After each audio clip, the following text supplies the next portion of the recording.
ഹോസ്ദുർഗ് ശ്രീ മാരിയമ്മ ക്ഷേത്രത്തിലെ നവരാത്രി പൂജാ മഹോത്സവത്തിന് ഭക്തിയുടെ നിറവിൽ സമാപനമായി. സമാപന ദിവസം വിവിധ കലാപരിപാടികളും അരങ്ങേറി.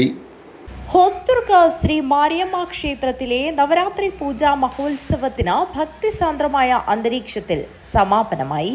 മഹോത്സവത്തിന്റെ സമാപന ദിവസം ഗ്രാമത്തിലെ കുട്ടികൾ അവതരിപ്പിച്ച നൃത്താവിഷ്കാരം ശ്രദ്ധേയമായി.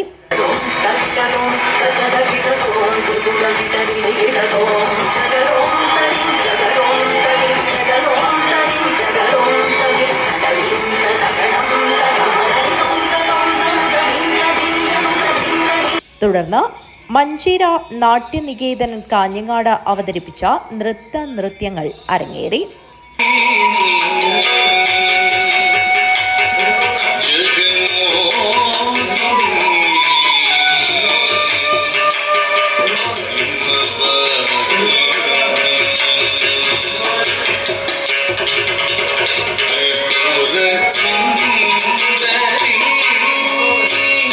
തുടർന്ന് വിവിധ പൂജകൾ നടന്നു.